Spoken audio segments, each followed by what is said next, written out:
Очень интересный рецепт бисквита. 6 яиц. У меня прямо вот холодные яйца из холодильника. Добавила щепотку соли. И добавляю 180 граммов сахара. Ставлю на водяную баню. Я вот подготовила кастрюлю. У меня уже вода кипит. И нужно обязательно, чтобы дно чашки не доставало воду кипящую. Ставлю и начинаю яйца перемешивать с сахаром и солью до тех пор, пока сахар не растворится, а затем уже буду взбивать. Сахар у меня растворился, я вот пальцами попробовала, сахар растворился. Теперь можно массу яичную убирать с водяной бани и взбивать. И начинаю взбивать.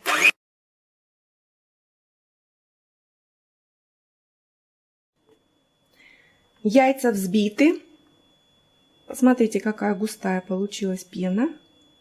Рисунок остается какое-то время на поверхности, значит, яйца взбиты достаточно. Духовка у меня уже разогревается. И начинаю вводить сухие ингредиенты. Это мука 140 граммов и 40 граммов крахмала. У меня кукурузный крахмал. Просеиваю. Просеивать обязательно. И вмешиваю муку с крахмалом в тесто. Вмешивать нужно быстро, но не сильно агрессивно, чтобы не осадить белки. И в бисквит я еще добавляю 80 граммов масла сливочного. Я его растопила, но масло надо добавить очень-очень аккуратненько. Небольшими порциями. Вмешивая постепенно. Бисквит с маслом сливочным будет не таким сухим. Он будет таким влажным, сочным. И очень-очень вкусным. Этот рецепт бисквита для тех, кто не любит сильно влажные бисквиты, пропитанные. Этот бисквит даже можно не пропитывать, а сразу намазывать кремом.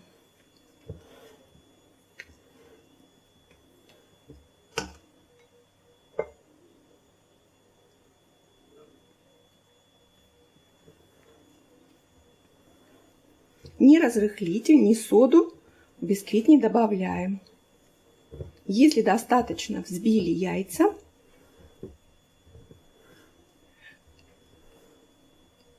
то этого хватит для того, чтобы бисквитное тесто хорошо поднялось. Я вот чувствую, как текстура теста меняется при добавлении масла. Но воздушность теста остается. Выпекать я буду вот в такой форме. У меня уже готовая форма сердечка.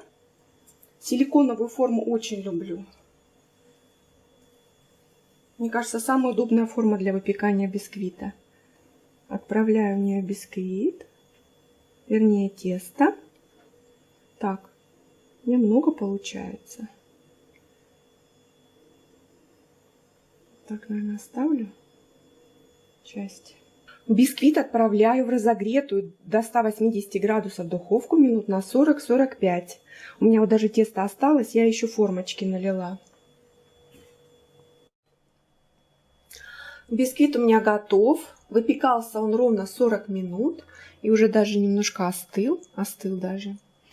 Кексики вот какие получились. Бисквит я освобождаю от формы. Вот такое сердце у меня получилось. Вот такой бисквит. Пусть полежит. Остынет окончательно. А кексик я разломлю, покажу вам. Они уже немножко полежали. Корочка застыла. Вот такой бисквит получается. Это тесто можно использовать для кексов. Крем у меня будет очень простой, на основе сливочного масла и сметаны, и сахарной пудры. Сливочное масло 170 граммов, сметана 500 граммов, сахарная пудра 150. И еще я добавлю 10 граммов желатина быстрорастворимого. Если у вас есть возможность подержать тортик в холодильнике подольше, то можно желатин не добавлять. Крем все равно застынет очень хорошо в холодильнике за несколько часов. Но мне нужен торт быстро, чтобы он застыл буквально за час, и поэтому я добавляю 10 граммов желатина быстрорастворимого. И развожу его сметаной, чтобы не было здесь у меня лишней жидкости, воды. Я развожу сметаной. Сметана только должна быть комнатной температуры. Раньше ее вытащите. Как начнете выпекать бисквит, сразу надо вытащить сметану, чтобы согрелась. Масло сливочное, чтобы тоже было комнатной температуры. Начинаю взбивать масло сливочное. Добавляю сахарную пудру.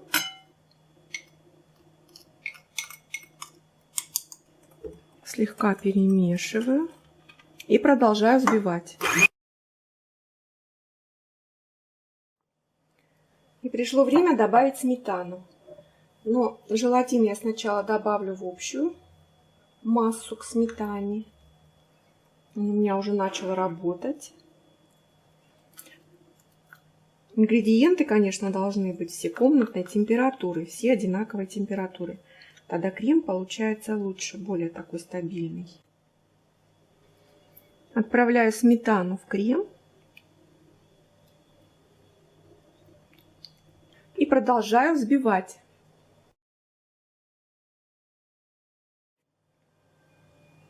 Смотрите, какой красивый плотный крем получился. Крем не надо ставить в холодильник, а ставить на теплой кухне. И начинаю сборку тортика.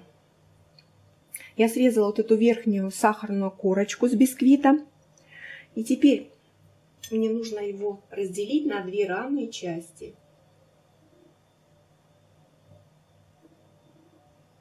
Разделила бисквит на две равные части. Первую часть убираю. Пока. Вот такой он у меня получился. Красивючий.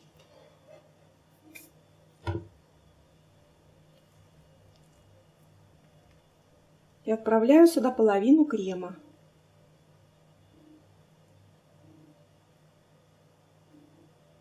Да, если вы любите пропитанные бисквиты, пропитайте. Но я специально добавляла масло сливочное в бисквит, чтобы его потом не пропитывать. Он и так вкусный бисквит получился. Беру свою удобную лопатку и распределяю крем ровным слоем. И накрываю второй половинкой бисквита. Ох, какое сердце будет у меня! Большое, красивое. И выкладываю весь оставшийся крем. И опять распределяю крем ровным слоем по всему сердцу.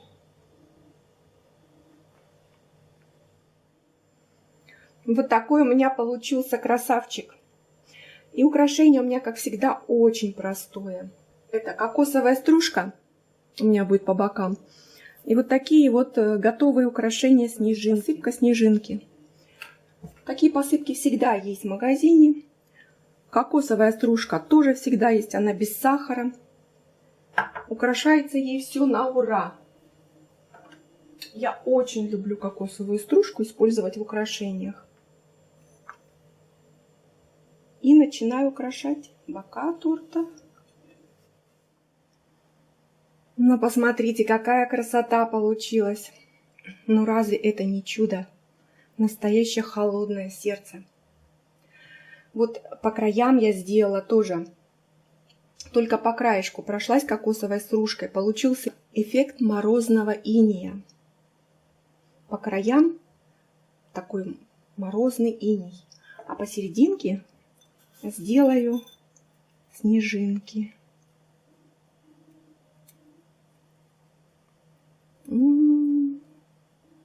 Посмотрите, какая красота.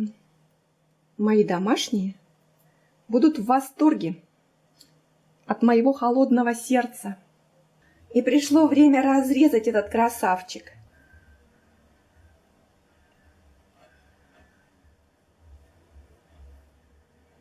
Па-па-пам!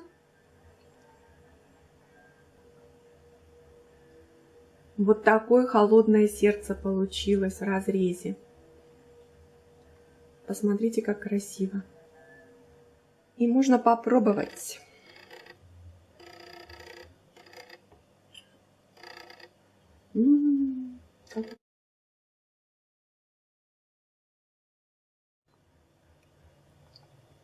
Я попробовала тортик. Очень нежный бисквит получился, даже без пропитки. Очень удачно сочетается с кремом. Вкуснятина. Попробуйте приготовить на новогодние праздники такой замечательный торт. Можно даже не обязательно его в виде сердца делать. И круглый он будет очень красивый в таком же украшении. И самое главное, он еще очень вкусный. Всем удачи и вкусных-вкусных тортиков!